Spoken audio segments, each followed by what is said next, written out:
Switzerland is known for precision engineering, world-class chocolate, and the strict policy of neutrality. Well, mostly. And sometimes even the most peaceful nations decide to build something extraordinary. Enter the APC308 PRO. Sleek, powerful, and engineered to perfection. A battle rifle so precise, so refined, it earned the nickname FN never saw coming. Swiss Scar. If the APC9 PRO is the tactical scalpel, then the APC308 PRO is the hammer. The 308 PRO is what happens when Swiss engineering meets the philosophy of go big or go home. And if you've ever heard the term ass so fat you can see it from the front, then you probably know where I'm going with this analogy. The APC308 PRO is a thick girl, the gun equivalent of an expensive Swiss stripper with augmented breasts and a BBL. So if FN isn't worried right now, I think they should be. We're going to get into the APC308 PRO. Stay tuned.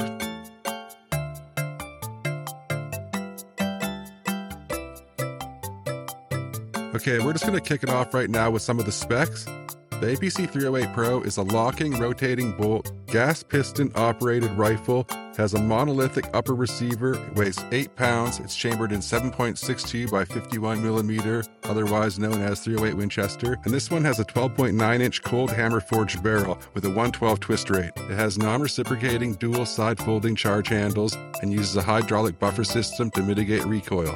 The lower receiver has fully ambidextrous M4 style controls, but if you've ever seen an APC9 or an APC223 controls, the 308 basically has the levers flipped. The right side mag release is on the left side on the 308, and the left side mag release from an APC9 is on the right side. It obviously has something to do with the 308 mag size. I honestly never even noticed it until I was filming this video. On the APC308 PRO, all the polymer parts like the charge handle sled and the stock block are all also metal. The stock block includes 2 QD pockets, one at 6 o'clock and one at 9 o'clock. It even includes some trick titanium parts like the trunnion and the barrel guide that you won't find on any smaller caliber APCs. At first glance, the APC308 PRO, aside from the exposed gas block, kinda just looks like an APC223 or 300. That is until you look at them side by side or from the back.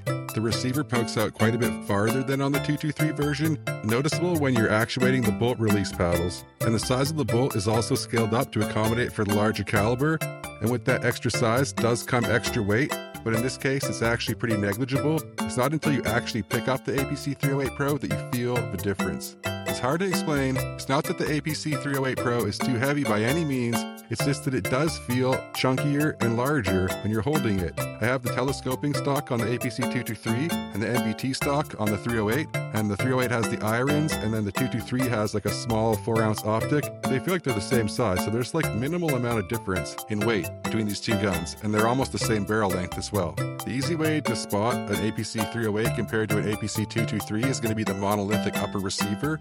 Although the DMR version still has the removable handguard, the gas block is also going to be exposed on a 308 or a 308 PRO. If you want to tell the difference between a 308 PRO and a 308, 308 PRO is going to have a circle indentation the size of a 308 round on the bolt. It's also going to have non-reciprocating charge handles versus a singular one attached to the bolt. And then another really obvious thing is going to be the gas block will be more ornate on a non-PRO. It'll be more cylindrical and simple on the PRO. And you'll find M-lock on the PRO handguards, where the Gen 1s have this angular handguard that does not have any M-lock cutouts. And speaking of handguards and M-lock in 1913, you'll notice that the APC308 PRO actually has a 1913 rail at 6 o'clock. I don't know why they did that, probably to do with the monolithic upper. If I'm not mistaken, the APC308 Gen 1 actually came with the Gen 2 lower, so that would be considered like a Gen 1.5 in an APC223 or 300. I'm also pretty sure that this 12.9-inch barrel is actually pretty rare, because most of them are brought in an extra inch over and then pinned and welded to be legal as non-SPRs. In Canada, this one came with the MBT stock, or the UGG boot stock, or the SCAR knockoff stock, or whatever they want to call it, the ACR stock. Anyway, I really like it. A lot of people hate on it. I haven't shot this though, so don't take everything I'm saying too serious. And if you didn't know why I haven't shot it, it's because of the Canadian government and their Canadian gun grab. Put an L in the comments for the Liberals, please.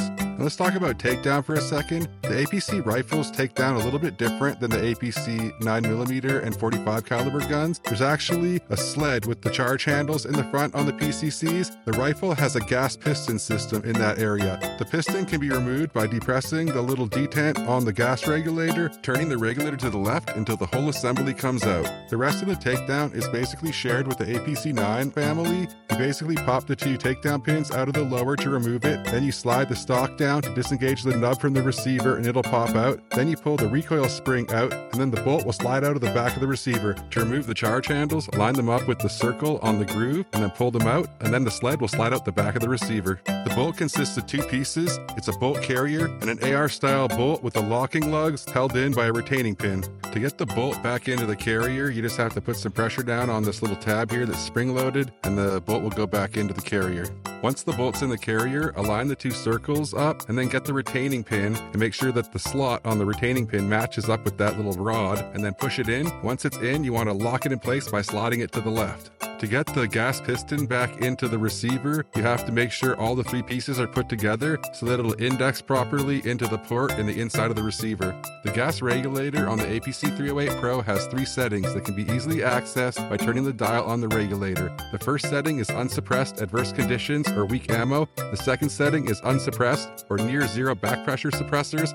And the third is for shooting suppressed with a normal suppressor. The APC308 PRO comes from the factory equipped with a Rotex 2A flash hider that accepts Rotex 2A suppressors from B&T. And as you'd expect from all B&Ts, the action feels like it's rolling on expensive ball bearings. And if that isn't enough, the lower receiver is also machined out of aerospace grade aluminum.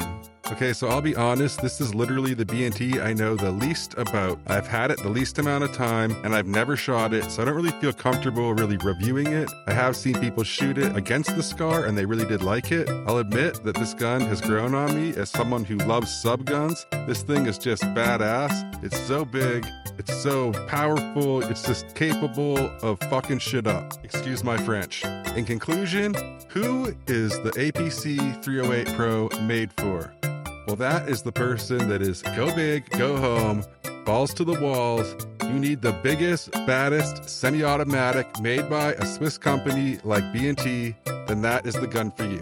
If you already have the 223 PRO, or you don't even care about the 223 PRO, but if you're looking for something that you can just go plink at the range, this might not be the best option. 308 ammo being so much more expensive than 223 or 556, sorry. I don't know, it's a tough decision. If it's really, really something you want to get, then I say do it. This is a beautiful gun. It's as beautiful as any other Swiss gun I've ever held, just bigger and more powerful, with an ass so fat that you can see it from the back. Consider subscribing. I'm trying to hit 1,000 this year. It would really help me out, make better content. If you like that B&T content, give me a like, subscribe, and leave an L in the comments for the liberals. Peace.